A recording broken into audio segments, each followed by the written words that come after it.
All right, everybody. I am loving this. Look at all of these incredible locations that we have. Compass family in the house. Welcome, welcome, welcome. If you're just hopping on, please let us know where you are from right now. We're just going to wait one more minute. We've got a lot of folks hopping on. How exciting. Look at this. This is the power of the Compass Network, everybody. Nationwide. Look at this. Fantastic. All right, let's go ahead and bring our panel on screen as well.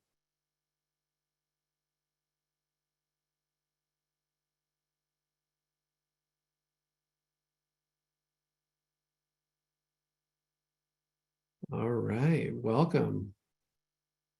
All right, so as we go ahead and get rocking and rolling here, I just want to say welcome everybody to the Mark Nutterman Coaching Ladies of Compass panel. So this is our second panel in the series, and today is the Art of Referrals. We did Building and Marketing Your Brand about 2 weeks ago, and we have Selling Luxury coming up on September 11th. So please, if you haven't, register for that one coming up as well. It's going to be fantastic. For those of you who don't know me, I am Mark Nutterman, one of 12 Compass coaches, and the only coach at Compass that was a top Compass agent and a sales manager before shifting into full-time coaching.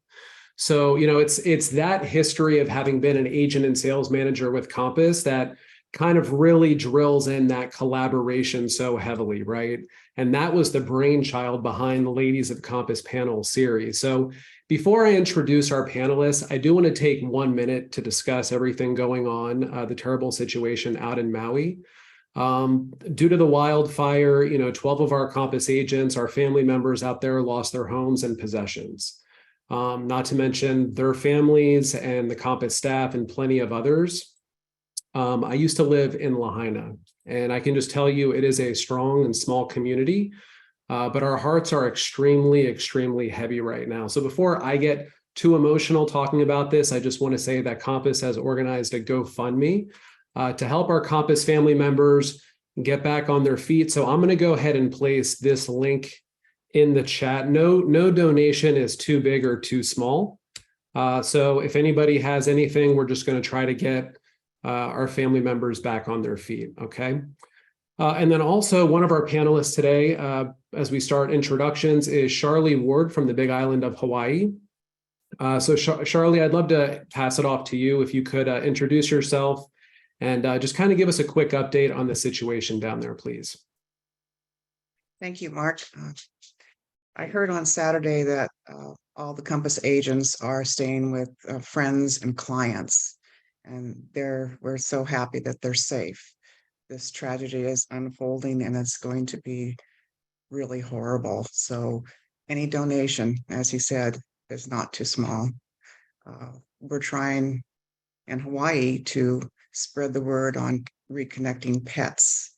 The pets started finally getting found yesterday, and we're also trying to get everybody to adopt a pet from the Humane Society that was already there, so there's space. So this is going to be a long time, but Hawaii is strong, and we thank you, Compass, for your donations.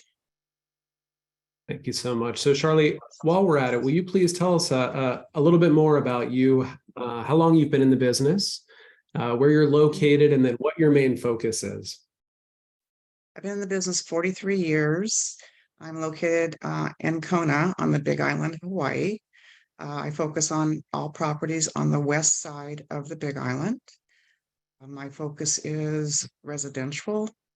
It's vacation rentals. It's luxury, and I'm also very experienced in commercial. Excellent. Thank you and welcome. Kim, please introduce yourself. Yes. Hello, everybody. My name is Kim Donor. I'm located in the South Bay of Los Angeles, which is the area just south of the LAX airport.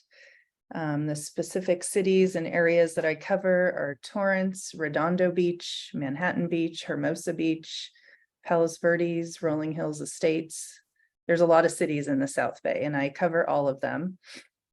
I have been in the industry for 14 years and I just celebrated my 4-year anniversary with Compass last week. And thank you. My focus is strictly residential and some income properties as well. I don't do any commercial. Excellent. Thank you. Christina, please introduce yourself. Hello, everybody. My name is Christina Bergstrand. I am located in beautiful Lake Tahoe, California. I have been selling real estate here for 30 years now. I specialize in residential and development sales. I am licensed both in California and Nevada, so I do all around the lake. And yeah, I've been with Compass for about 4 years now myself. So. Excellent. And Maggie. Hello, everyone. My name is Maggie Bissett, and I am located in San Francisco. I've been in the business for 10 years. I work exclusively in San Francisco, specializing in residential resales. I don't do any rentals. I work in price ranges, anything from 12 million all the way down to 650K. And my clientele is evenly split between, evenly split between buyers and sellers. Awesome. All right, so let's get to it. So the point of today is we want to talk about referrals. Now, one thing we want to do also, it's not necessarily talk about the what, we want to talk about the how. So we're going to get pretty detailed as we move along here through the conversation. So Maggie, I want to stay with you. And the first question is, how much of your business actually relies on referrals? So this year has been a bit of an anomaly for me, where all the deals that I've closed this year so far has come from referrals. But in the prior 3 years, it ranges between 50 to 55% referral-based business, and those referrals predominantly come from my SOI, my clients, agents, as well as vendors. All right, Kim, how about you? How much of the business? So as the years go on, my business relies on it more and more because I like to track my numbers, thanks to you. So this year, basically it was 88%, the past 2 years, 82%, and then the past 5 years, 74%. So I calculated all my sales and where they came from and sourced them, and those are the numbers. And I just thought the trend was interesting to see that as time goes on, the number just gets higher. Fantastic. And yes, as a coach, I'm very big on tracking because you can't manage what you don't measure. So Charlie, after 43 years, how much of your business relies on referrals? Well, prior to COVID, it was 90% referrals. But since COVID hit, there's actually real buyers that are moving here. So they would contact me from my listing, and I would FaceTime them. And now it's only about 80%. I'm got 20% buyers, which is not me. I'm pretty much a seller's agent. I'm enjoying it. Very cool. Christina. Yeah, I would say most of my business, I would say probably about 70%. I'm not as analytical as everybody else is, but I would say probably 70% because a lot of my business comes from past client referrals from being in this for over the last 30 years. And I do get quite a few agent referrals as well. But that would be where they're coming from. All right. Love that. And we're going to dig in on that a little bit more. So Christina, I want to stay with you here. So what do you feel contributes the most to receiving referrals? Is there anything that has consistently helped, or for the few hundred people on this call, something we all talk about a lot? How do you stay top of mind? I think for me, I would say it would just be forming, there's a couple things. I think one is forming genuine connections with people, and keeping those connections alive. Two, I would say knowledge of the market. That's also a big one. I think that helps build trust, and especially with outside agents. If you know your market, people are going to want to send people to you. And then I think the third thing, which is probably the big thing, is just consistent communication with your sphere of your past clients, those outside agents, everyone that you've met. You know, and it's not just, I don't say, don't do the email push pages and the market updates and that type of stuff, but I think it's more of the personal touches, the text messages, the photographs. Hey, I like your new red door in your house, or whatever it is, that type of stuff. Love that. Kim, how about you? How do you stay top of mind? You're on mute, Kim. Thank you. Yeah. I do a lot of different things. I follow them on social media, usually after the close, and engage with them, not just make the follow, but, you know, comment, like their posts, stay top of mind that way. If they're active there, I get them in my database and email to them, send them monthly newsletter, just listed market reports. I set them all up on HomeBot, which is a really cool tool that I've gotten good feedback on. It's a financial dashboard that is designed to help them save money and build wealth. I do periodic check-in calls, send birthday and house anniversary cards or text messages. I'm there to help with anything home related after they close, and I like to continue to be a resource to them always. And then my favorite thing is seasonal touches to past clients. So I like to say that gift giving is like my love language. So we have fun with the touches. And because Mark told us to show like the how and not the what, I have some examples. If I can do a quick show and tell. Please, absolutely. Okay, so these are, we really just have fun with the process. So I'm just gonna go through a couple of quick things that I've done for past clients. So whenever I see or hear that they have a new baby, we send them a check out my crib onesie from Compass. This is kind of masculine. So if it's a girl, we send it with like a black tutu and a black bow and just a, you know, congrats. But this all helps staying top of mind. For Easter, we did little drop-offs with Easter candy and cute bags, and it just says Happy Easter. I'd be ecstatic to help with your referrals.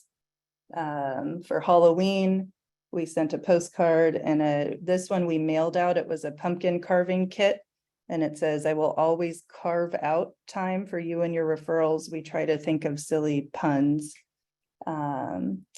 For Earth Day one year, I sent this. It's the only Earth we've got with some information. This is very fine print about Compass services and about, you know, some facts on the Earth. And then I also sent this little, it's a reusable bag that has my logo on it that people can just stick in their purse. And if they go to the supermarket, it helps and it's easy. This one was one of my favorites.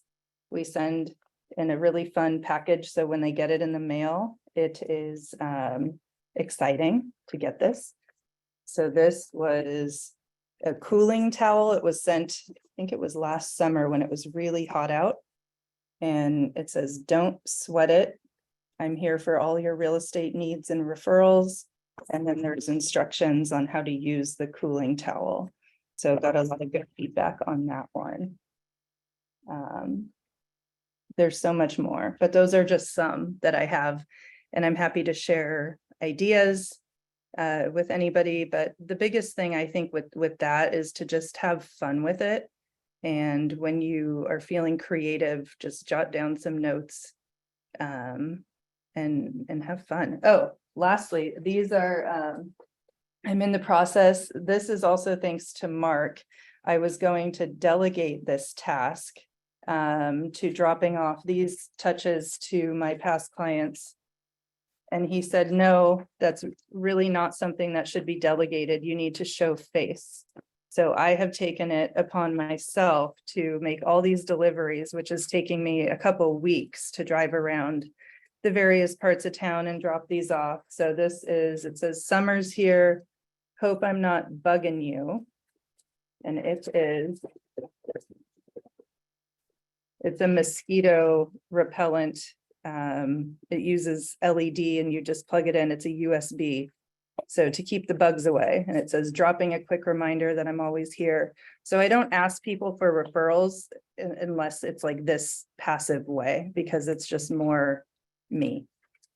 I love it. Thank you so much for sharing all of Yes. that, Kim. And, Yes. yes, I am very big on this is the kind of stuff that you should do yourself. You shouldn't have assistants or team members or anybody else. This is you making the time for some, FaceTime with your clients, that personal touch. They chose you for a reason, right? So let's let them remember that. So Maggie, how do you stay top of mind? Yeah, well, gift giving is really challenging for me. I'm a minimalist, and so I'm always overthinking, what am I going to give them? Is it going to be something that they want to throw away? And so I'm not as creative as Kim is. So I farm that out, and I subscribe to Client Giant, so someone else takes care of that for me. But some of the other things I do is I send video messages, and I do pop-bys. I'm more introverted. And so I don't like big events. So I host dinners at my house quite often. My husband bakes sourdough bread. And so I'll do pop-bys with that on birthdays and house anniversaries and even wedding anniversaries. I'll do pop-bys with like little, cupcakes or just something sweet, chocolate or something, to just stay on top of mind. Did I mention video messages? I've actually gotten, some people are not used to that. And so I've gotten good feedback about that as well. Thanksgiving pies. So I do take an order and I drive around for a couple of days every year, delivering Thanksgiving pies. I love all of those. And Charlie, how about you? How do you stay top of mind? It's hard to beat those gals. Well, they receive something in the mail from me every month. I do a lot of drop-bys. A lot of them are dog related. So I have a large dog community that I'm involved with. So we get all different kinds of dog toys mostly. I also take clients to lunch and dinner. I've enlisted my husband to come with me, which has been challenging, but great. And I love the Compass messaging. I have got more listings from just using the bulk messages, but it's individual and it's wonderful. I love it. For everybody, just so you know, we are going to send out a recording and the contact information for all of our panelists afterwards, just so if you guys want to connect and find out any more about ideas directly, that is definitely going to happen. So as we move on to the next question, how about everybody, why don't you share with us in the chat, how do you stay top of mind with all of your clients? And Kim, I want to go back to you. So, when people talk about referrals, they often don't specify the difference between client referrals, sphere referrals, vendor referrals, agent referrals. So which do you find to be the most important? They're all important. But if I had to pick one, I would say client referrals, because it means a lot more that you helped them and they had a nice enough experience to want to refer you. So that would be my opinion of the most important. Okay. Charlie, which is the most important for you? Client referrals, for sure. Client. Christina? Same, client referrals. Okay. Maggie? Well, for me, actually, looking back at the data, it's actually a toss-up between client referrals and agent referrals. I was going through this exercise, Mark. I was quite surprised at how many referrals I get from other agents. So for me, it's just looking back. I'm currently working with 3 referrals from San Francisco agents. So, you never know, where the referral is going to come from, and you think that it's not going to come from your own, wherever you specialize in. But right now I'm working with 3 referrals from agents in San Francisco. In the past, I've gotten like 2022, 40% of my business came from agent referrals, and 2021, 33% came from agent referrals. Client referrals actually, is up there as well. So Maggie, really quickly, you're in San Francisco. But Right. you said right now, currently you're working with 3 different parties that were referrals from San Francisco agents. Can you elaborate a little bit on that? How is that? So for me, the relationship that I have with my clients, with my sphere of influence, is just as important as the relationship that I have with other agents, because, the top 10% of agents does 90% of the business. And so it's really important for me to have good relationships with the small amount of agents in the city that does a lot of business. What I do is Tuesdays we have brokers tour, and I just make sure that from between 9 o'clock and 3 o'clock every Tuesday, I'm out touring, as much as I can, just to keep my face in front of other agents. I'm in the office most days. Just this morning I came in and I was talking to an agent who has an off-market listing, and she's met clients of mine. And so, that's how deals get done. But yeah, at the end of the day, it's just maintaining good relationships with the agents that are in your community is crucial in making deals happen. And also, for them thinking about you when they have a need to refer things out. It is so important for the few hundred folks on this call. Please go out and see folks in person. For all of my coaching clients, minimum prescription of 3 times a week live with people, whether it's dinner, drinks, lunch, coffee, and that could be with colleagues, that could be with clients, that could be with friends, but go to the office and especially go to broker tour, because that is where folks are going to see you, they're going to remember you, and plus you want to be able to see the properties that you're going to talk about with all of your clients. So we're going to shift gears here, and we're going to talk about notable referral stories. So Christina, I would love to pass this off to you. Do you have 1 or 2 notable referral stories? I have one, yes, that recently happened. I met a Compass agent about 4 years ago when I first joined Compass at a luncheon in Sonoma. We sat next to each other, hit it off, remained friends, and I just, just really got along over the years. I was recently, a few months ago, down in Palo Alto, where she's from. My daughter had a soccer camp at Stanford, and I said, "Hey, I'm going to be in your area. Let's get together for lunch." We got together for lunch, had a great time, chatted it up.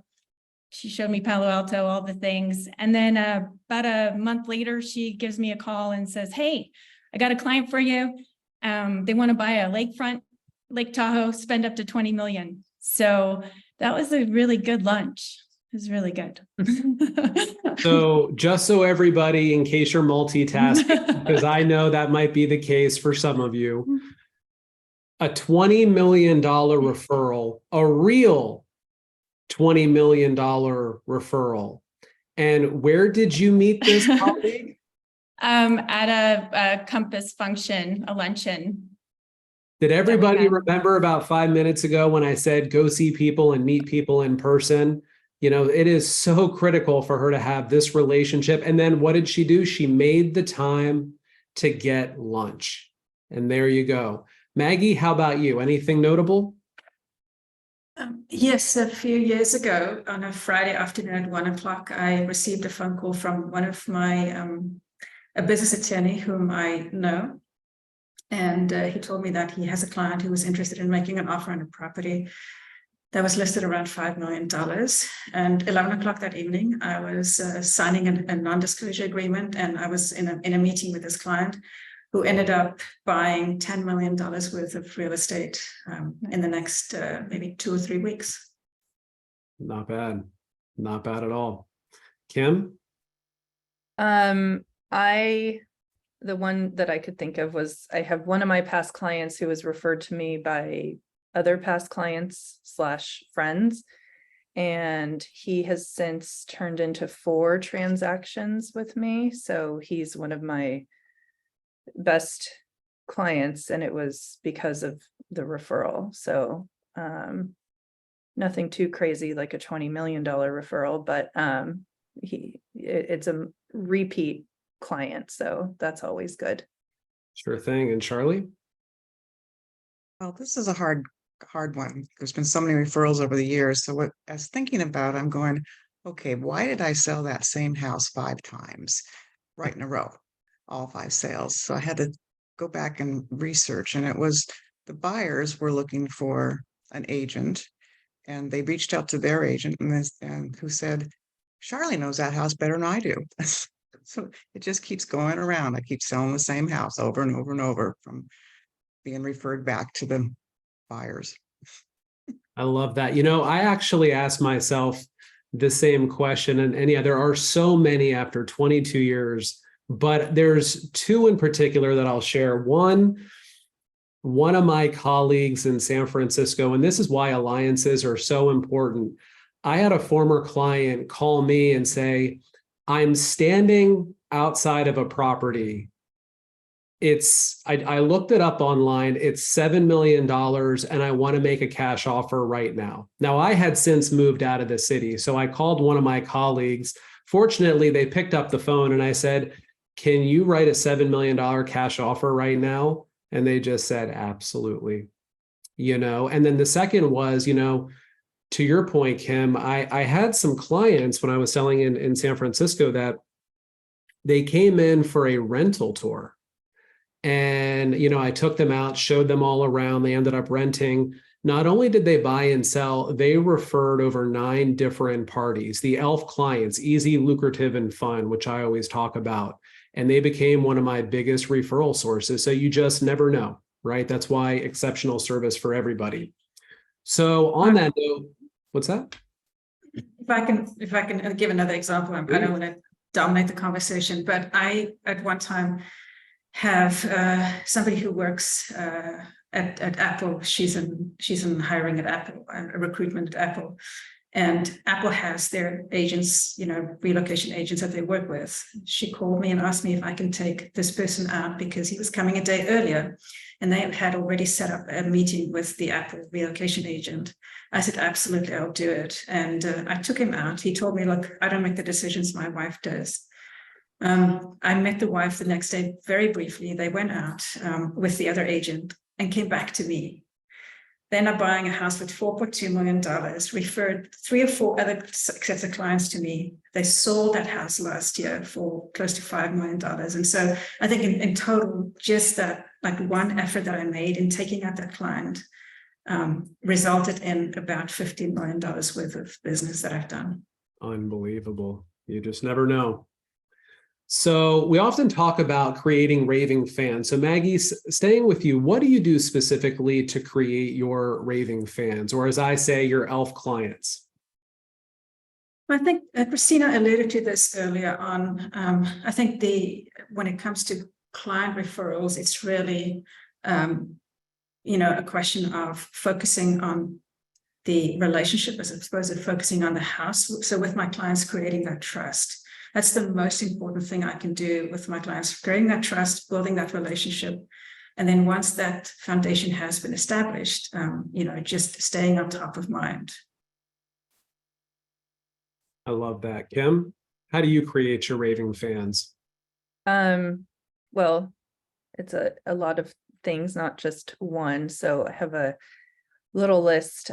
We use Trello as an app to keep checklists that we work off of throughout the buying, selling, escrow process. So everything that we do has a checklist and a process. So there's a lot to remember. So having checklists ensures that important things don't get forgotten about. Kim, when you say checklist, what all, so can you just specify for everybody, what things are you actually talking about that you might have a checklist designed for or assigned to? I'm looking at Lauren because she manages those for me. So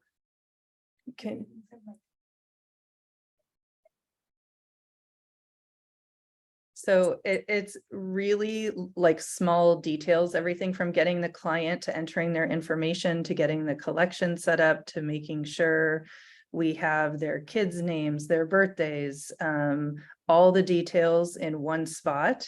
And we have a template that we use, and we just copy it into each new client that we get. So we don't have to reinvent the wheel. So we're kind of like a well-oiled machine that way, just going through everything that we're supposed to be doing, because there's a lot and it's easy to forget when you're managing multiple different clients. So yeah, Candace just said there's some in the business tracker.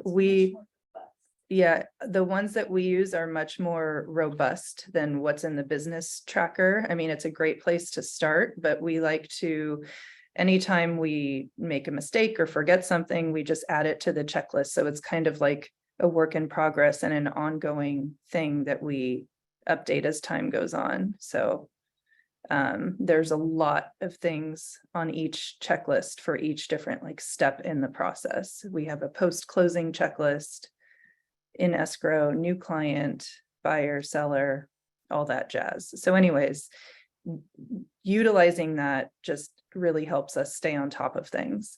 And then I also educate them on the sales process so they feel more empowered and knowledgeable. And I always tell them what to expect next. So we send them reminders and timelines. Those are also on the checklist. To-do lists and more, so that they're not ever left wondering. Try to always answer questions before they get asked and be a valuable resource to them even after the closing. I guess I should say especially after the closing, because that's when you want to, maintain that relationship.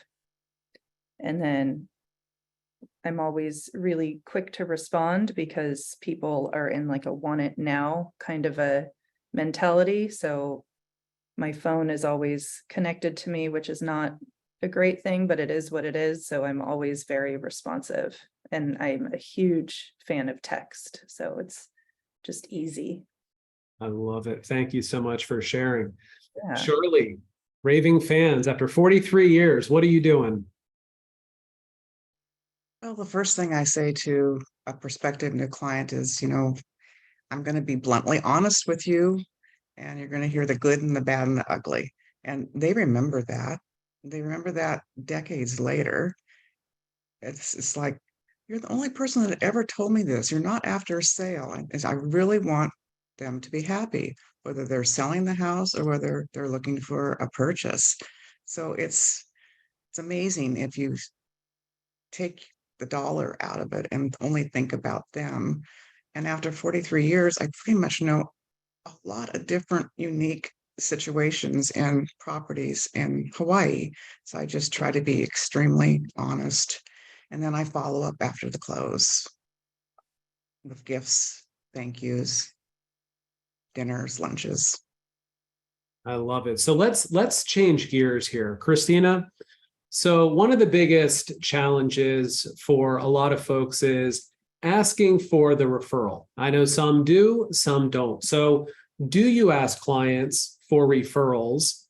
If so, how do you ask them, and is it systematized? I'm going to be honest. I don't ask for referrals. I don't. I feel I feel like sorry. I feel like if I've done my job correctly and and been my authentic self and built the relationship, that the referrals come. And again, the consistent communication, of some sort, whether it's text or whatever, following up with clients. But yeah, I feel like building the relationship and maintaining that relationship is more important than, I don't know how to say that, but I just do what I do. I've been doing it for 30 years. So that certainly helps when you dominate a place for 30 years and you have Yeah. fantastic service with your clients. They tend to remember that. Thank you. So absolutely. Thanks. So Maggie, how about you? Yeah, so when I meet with clients, I tell them that I'm going to deliver, my service is going to be so exceptional that they are going to want to refer other people to me. So I plant that seed sort of in the beginning when I meet with them. And then right before the close of escrow, I will send them an email asking them for a review, as well as, just reminding them that I'm here for them in case they have anyone else that they can refer to me. I love it. Kim? So I do it in like a passive cutesy kind of a way with the touches that I send out. I'm not direct about it. Sometimes I'll put in like the closing gift card, like, or the housewarming card. P.S. I'm here for all your real estate needs and referrals. So please, don't forget to send me your friends and family.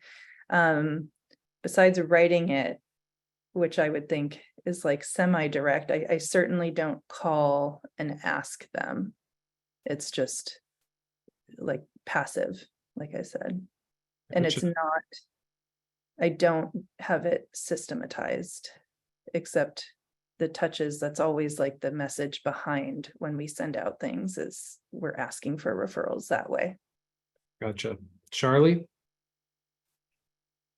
At close of escrow, when I call them and congratulate them, and they typically always say, "You've done a wonderful job," that's when I think it's appropriate for me to say, "Thank you. I'm here for all your real estate needs. And please remember that I'm here for all your friends and clients." I love it. And I'm just going to share what always worked very well for me was the post-closing dinner. So I always made sure I could take them out to dinner. And of course, in conversation as friends, when they would say, "So how's work going?" I would be honest and say, "It's like anything. There's amazing people, there's difficult people." I said, but what really matters the most is having clients like you that turn into friends, and you refer your family members, and you refer your friends, and you refer your colleagues. I just appreciate it so much because I'm reinforcing that word refer. And I'm assigning that to different individuals, and I'm thanking them in advance for something that hasn't already happened. And sure enough, it's like they would go on a tear, and they would they would purposely look to find folks to refer and be like, "And this person and this person." So that was always my way to just kind of put it in there from a very authentic, honest way. So, for the four of you, as your coach, you always hear me talk about vendor referrals. You have a go-to for lending. You have a go-to who might be a contractor or an inspector, but are they giving you referrals in return? And I know that from working with so many clients, a lot of folks haven't really even thought about this to say, well, wait a minute, why isn't this going in both ways? So how do you approach that conversation with your vendors? Charlie, I'm going to start with you on that.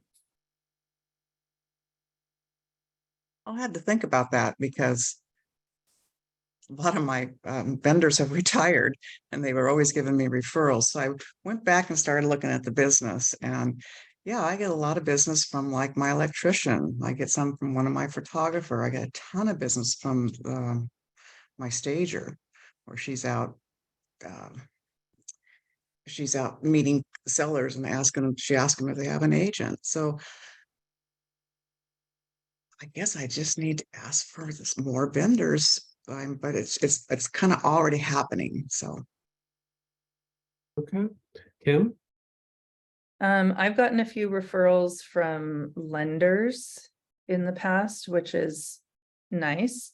I don't ever ask for it, but I give them a lot of business in return. So it's like a little bit like a "you scratch my back, I'll scratch yours" kind of thing. But I don't ask. And for other vendors that I use on a regular basis, I also don't ask, because that's not really what I'm thinking about or where I'm focusing. I just want them to do a good job, and I'm not thinking about that, but maybe I should. Up to you. Maggie? I've done, a handful of transactions from vendor referrals, but similar to Kim, I also don't ask. I did not ask until recently, Mark, when I started coaching with you. I've actually switched my insurance agent, and I've also gotten a closer relationship with a new lender. So I did ask when I started talking to them, I did ask them at that time. Love it. Christina? Yeah, I do. I don't think I asked for the business for the referrals, but I think I keep going back to this building relationships with the vendors that I have. I mean, going out to lunch with them, and some of them are my good friends. I think living in a small community where I live, every other person's a real estate agent. And if that real estate isn't married to a plumber, an electrician, a contractor. So my vendor list of actual referrals are pretty small, but I do have friends that are contractors and electricians and that type of stuff. So those are the ones that I mainly get referrals from. Okay, so staying with you, Christina, how do you reward referrals? This is something that, some folks, that everybody kind of has their own way of going about it. And then do you reward even if somebody gives you the referral and it doesn't actually close?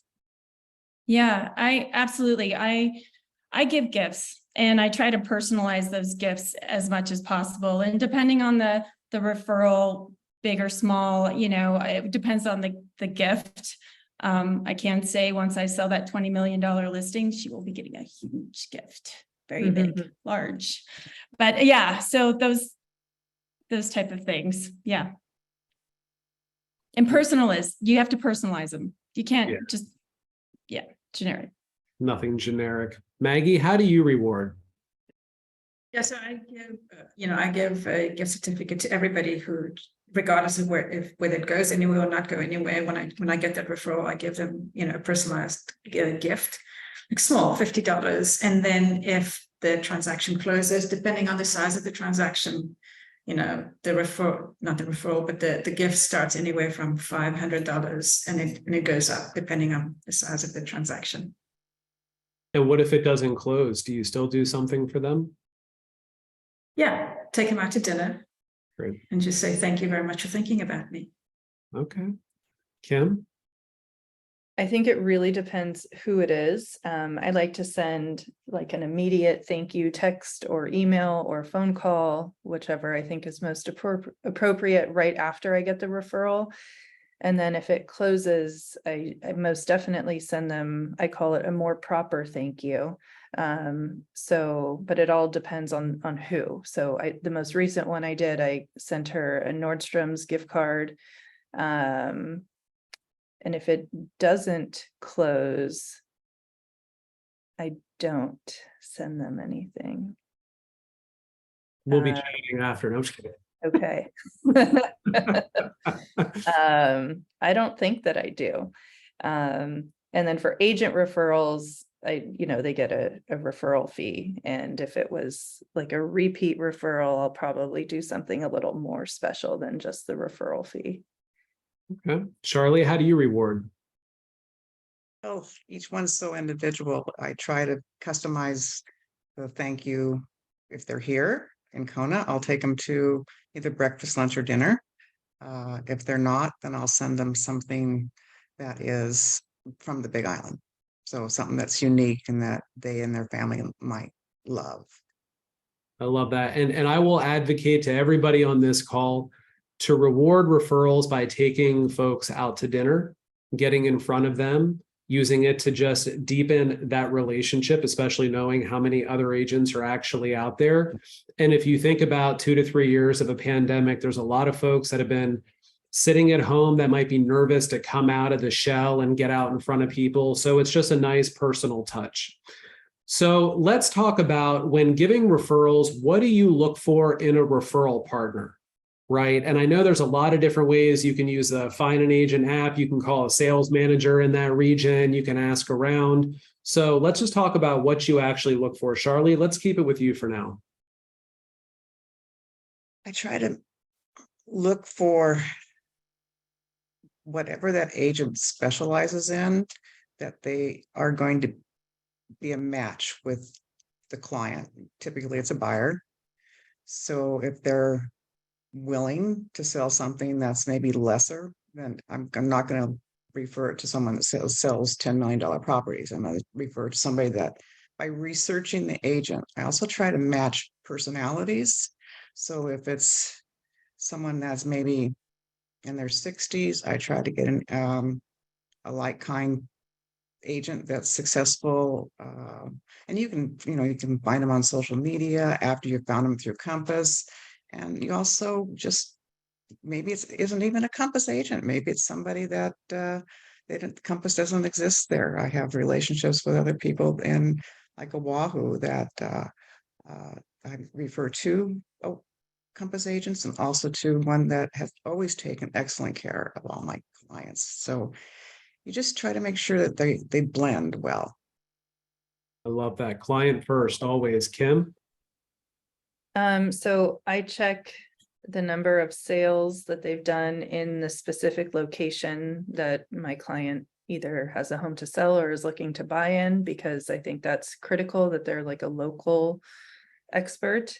And then I also check them out online to see their reviews. I look on like Zillow, Google, because it's not just about the number of sales, it's about, are they making their clients happy? So that's almost equally as important. And then I will chat with them and just kind of do a quick vetting over the phone to see if I think they're a good match. I love it. Maggie? So I oftentimes will call the sales managers, and Patrick Carlisle is the data guru here in San Francisco, and he just looked at some census data and shows that 75% of the people moving in and out of San Francisco stay within the Bay Area. And so a lot of the sales managers actually know me. Some of them have worked with, in San Francisco before and so forth. So I will call the agent and ask them to recommend some agents to me. I will talk to those agents. I'm looking for somebody who is the best fit for my clients. Whether that's personality type, whether they're analytical, not analytical, age does come into play, just somebody who's going to be a good fit for them. I just referred 3 weeks ago, I called one of my friends. He used to be my running coach, actually. I called him because the agents that the sales manager referred to me in this particular area, I wasn't so happy with. So I called one of my ex-coach, and he referred this agent to me. And the minute I researched him online, I knew this is the fit. This is the best fit. Had a conversation with him. Those clients are in contract right now, 3 weeks after I made that referral. Perfect. Christina? I do the same kind of as Maggie. I mean, I like to try to find someone, and I vet them in the area where they are, and that they're going to match with my client personality, and how much knowledge they have of their area. That's always impressive to me. So I'm on the same page as everybody on the panel here on what I do. Love that. And I will say, as a former Compass sales manager, there's times that agents may say, well, why did a referral go there or go there? Or it's all about the client and the best fit. And that's why it's so important to have relationships with all kinds of different agents in all kinds of different markets, because you're never going to be the right fit for everybody. They're not going to be the right fit for you, and that's totally okay. On that same note, Christina, how do you connect with other agents for referrals, aside from the one that just gave you a $20 million referral? But how else do you connect for your referral partners? I do attend, I've been to the Compass retreat. I'm going to be at the Economic Summit here in Lake Tahoe. I think there's still tickets if everybody wants to come to that in September.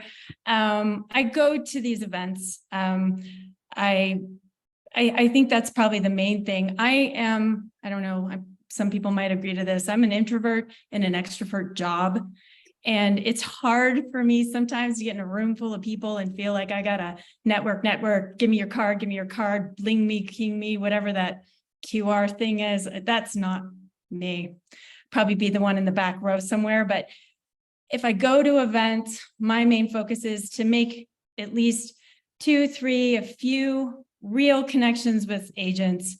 And I think those are the most memorable. I don't go somewhere and collect a bunch of cards, but that I like to make a connection with someone, a few people, that type of stuff. Take that away. Love it. Maggie, self-proclaimed self-introvert as well. What do you do? Christina said it all.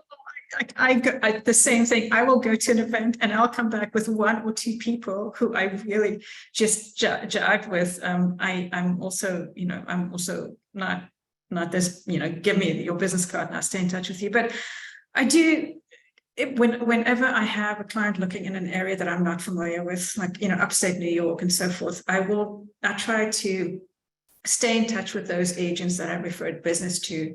I try to ping 1 or 2 agents outside of the Bay Area, once a week. I mean, 1 or 2 agents a week.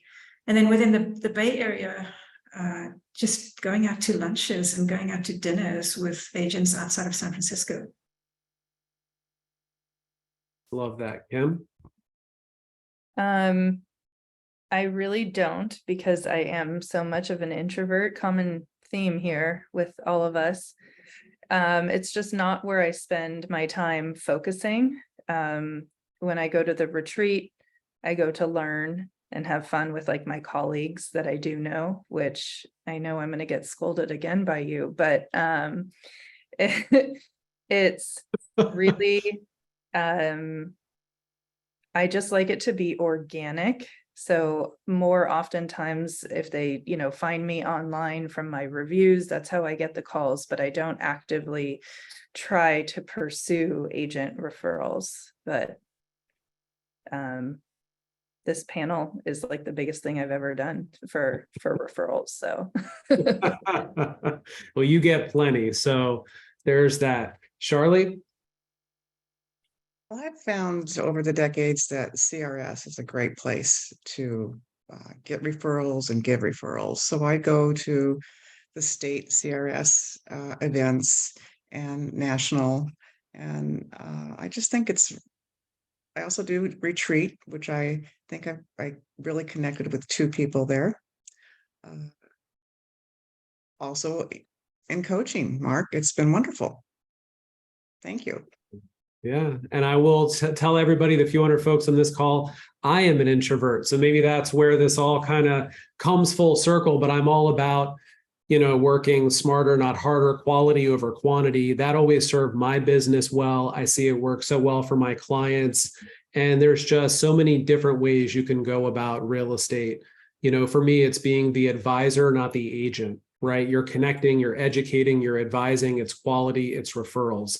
So last question that I have for each of you here, and this is just for everybody on the call. And by the way, in the meantime, if anybody has any extra questions, please put them in the chat box for us. But let's go ahead and say, Maggie, for those who aspire to reach your level of success, what advice do you have for them?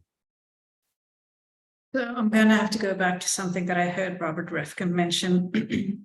It is that the top 1% of agents does what the other 99% of agents do not want to do.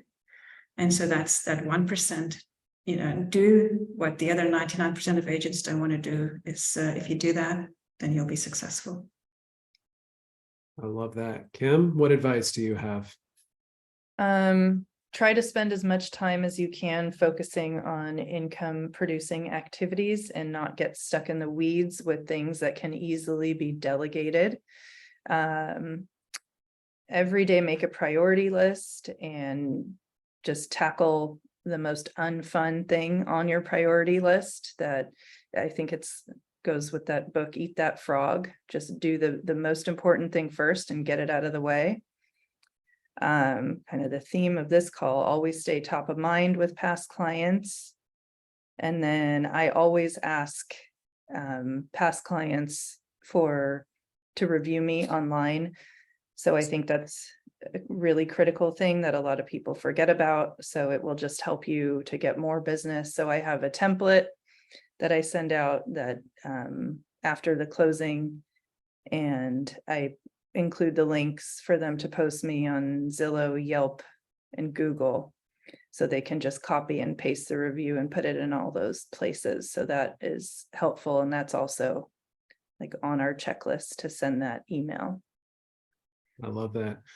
Charlie, 43 years, Big Island. What advice do you have? Be honest. Consistently do the same thing that makes you money and be committed to it. Hmm. And thank them for their business. Love that. Christina? I'd have to say after 30 years in the business, I think what I could say would be, there's a lot of highs in this business and a lot of lows in this business. And I deep down truly love what I do. I think that that's important. Keeping those genuine connections and building them over the years are super important. And just don't give up. I think you just keep going, because if you keep with the connections, the referrals will come, that type of thing. I guess then my second thing I would say would be, is if you're kind of newer in this business, get a mentor, get someone you respect, get a coach like Mark, and they can help guide you and give you the advice and mimic what they do. Sounds Awesome. And my advice to everybody is going to be lean into your strengths. And, you know, people talk about consistency. Consistency comes when you do things you enjoy doing. You are not going to do things you hate doing. So if you lean into your strengths, you're going to find life a lot easier. You're going to make a lot more money. And again, your ELF clients, that's easy, lucrative, and fun. Go out and find the folks that you truly enjoy working with, because otherwise it's not going to just take all your energy away. So as a reminder, we are going to send out a recording of this to everybody that registered. The contact information for the panelists is going to be going out. I do have a summer sale going for fall programs that start October 2nd, if anybody wants to check that out. And then I'll be touring Florida, Texas, California, and Hawaii throughout September. So hopefully I get to meet a lot of you in person. But until then, hope everybody enjoyed, and have a good week. Thank you. Thank you. Thanks, everybody. Thank you.